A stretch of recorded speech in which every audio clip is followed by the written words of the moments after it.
Welcome to Baptist Press This Week, sponsored by the College at Southeastern. I'm Brandon Porter. The summer months are not slow months for public policy issues related to sexual orientation and gender identity, the sanctity of human life, and religious liberty. Our guest is Ethics and Religious Liberty Commission President Brent Leatherwood. Thanks for joining us for this episode of Baptist Press This Week.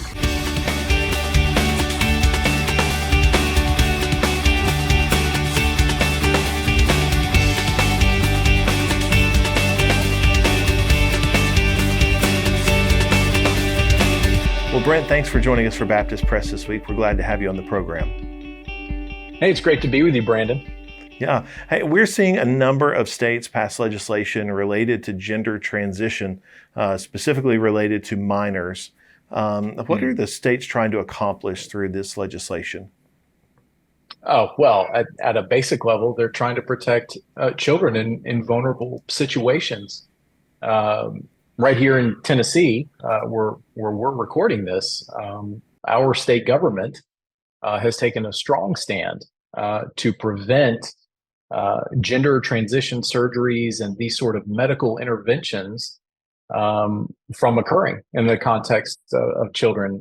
This is a policy that we highlighted in our state policy review, the first one that we've ever done at the ERLC, where we specifically were looking at policies and public policy proposals at the state level that we thought our Southern Baptist churches should be aware of. And this is an important one. And as you mentioned, it's playing out in several states, and we commend those efforts because these sorts of experimental surgeries and medical interventions, our children should not be pawns for these sorts of activities. And so we think it's right for us at the ERLC, for our churches, for Christians to stand up and say, this is inappropriate. And the government has an authority to step in there and intervene. Yeah. You talked about the one here in Tennessee. It is in the midst of a legal battle.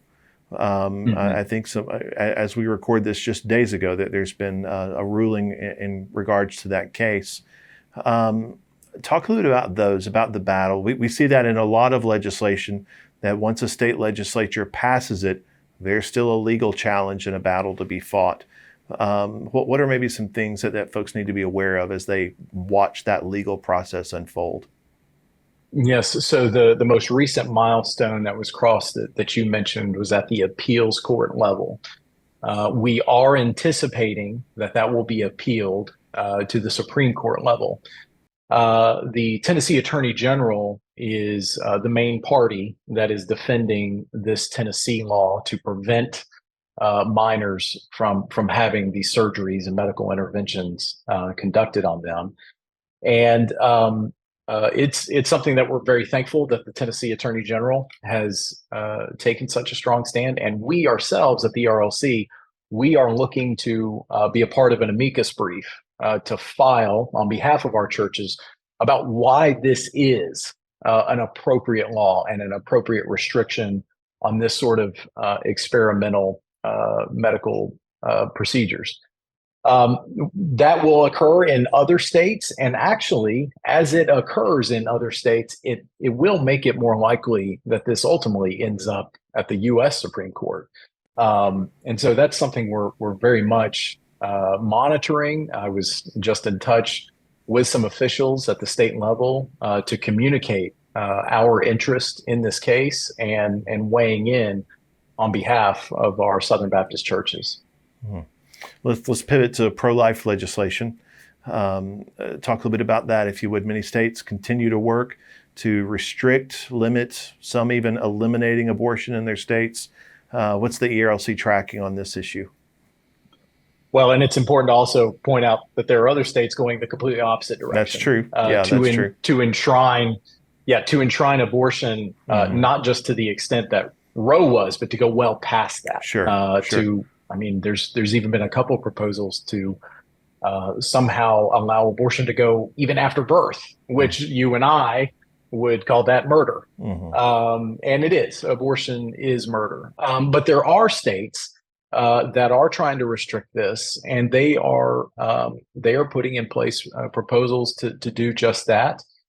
That's really what Dobbs. That's the effect of Dobbs. It took the lion's share of the discussion about abortion policy. That it took it from the federal level and opened back up venues for states to make decisions on this issue. It didn't completely remove it from the federal sphere. So don't hear me say that Congress does not have a role to play, but it allowed for states to begin setting policy in this area, which really the Roe regime had largely foreclosed. So we at the ERLC, we are active in efforts to restrict abortion. And then we're also active in places that want to allow for unfettered access to abortion. In some areas, that's weighing in on specific policies and partnering with our state conventions to talk about how the destruction of life is inappropriate. But then also backing that up through, for example, our Psalm 139 program and placing ultrasound machines in states that have become effectively abortion destinations. Planned Parenthood has said it wants to be active in these areas. And our hope, our vision for the Psalm 139 project is to place those life-saving ultrasound machines in those areas and meet Planned Parenthood where they are, because we know they're targeting vulnerable women. And we want to meet that challenge with those life-saving machines, and in partnership, again, with our state conventions, but also local pregnancy resource centers that are meeting women and families that are facing this. As you talk about this and this debate, I guess, as it spreads across the country to the state governments, I've heard the saying that elections have consequences, and that this really does drive that home to where folks, when they vote for their governor, when they vote for state legislators, there really are it has a deep effect in their state, how they approach both of the issues we've talked about so far. It does, and not just at the state level. So, I mentioned that the Dobbs decision moved this question to the states, but said that there is a federal role to play. So what we're seeing right now is in, for example, the appropriations process.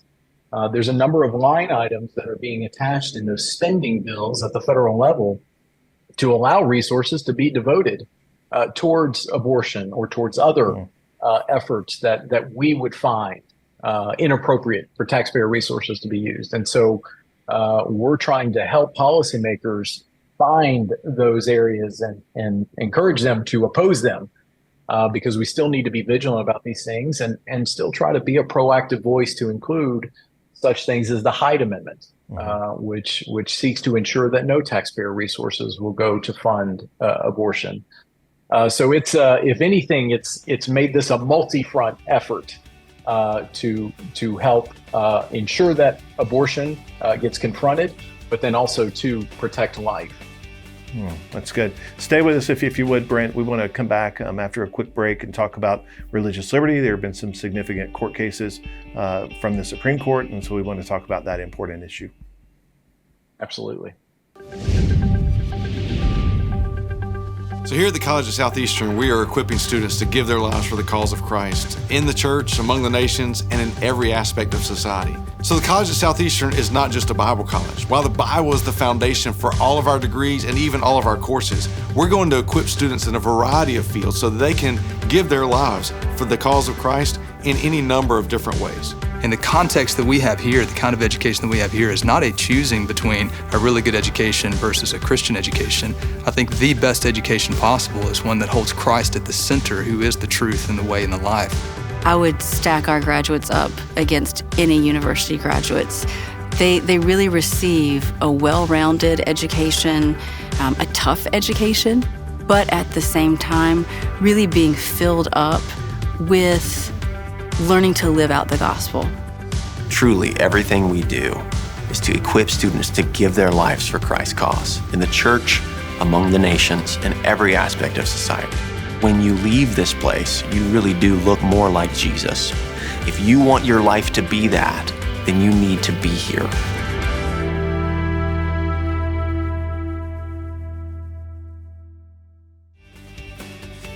Thanks for joining us for Baptist Press this week. Our guest is Brent Leatherwood. We've been talking about gender transition surgeries. We've talked about sexual identity issues, things like that. We've talked about pro-life initiatives that are going on and how the ERLC is at work there. Now we want to focus on religious liberty issues. We've just had a couple of important Supreme Court decisions to come out in just the last few weeks, really. Folks may remember back in the 20-teens, that's what I call them, the 20-teens, Jack Phillips in Colorado was involved in a long battle there for his freedom of speech, religious liberty.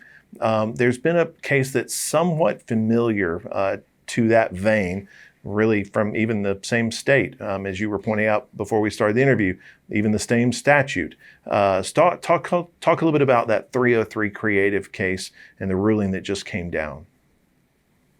Well, so since you kind of started with a broad context, I want to tell everyone in our audience, religious liberty, as it stands in the legal context in America, is at a really strong place. And that's something that we as Baptists, we should be really thankful for.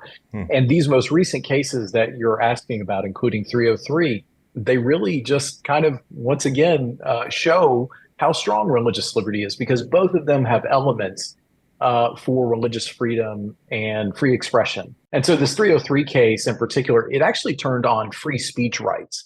It dealt with a website creator in Colorado who said, I'm willing to serve clients of all different backgrounds and frankly, all different beliefs, but I refuse to make a website for a gay wedding. I won't go there. That goes against my deeply held beliefs. And because I'm being asked to say something and create something that I disagree with, I'm just not going to do it. Well, Colorado has a commission that specifically looks at instances like this, and the 303 Creative and Alliance Defending Freedom, which represented her in the court system, they sought something that's called a pre-enforcement decision. So before this commission could act against her, they wanted courts to weigh in to see if it would be appropriate for them to do so. And thankfully, it made its way to the Supreme Court, and thankfully, it got an opinion and a decision in favor of 303 Creative, because it is entirely inappropriate for the government to compel speech that goes against our religious convictions or our conscience. And effectively, had she been forced to do this and create a website along those lines, it would have done that. So it's funny, at a very basic level, I think most people, if they were looking at it like this, would say, well, of course that's wrong. But unfortunately, it took litigation all the way up to the highest court in the land to determine that. But they thankfully came back with a 6-3 decision saying that it would be inappropriate for Colorado to force her to do that. And I think in many ways, it just continues a line that started with Jack Phillips and the Masterpiece Cake Shop. And once again, it just shows how robust religious liberty and conscience protections are right now in our country. And we should be grateful for that. And we should also be clear-eyed about the emerging challenges to it that are out there in our culture.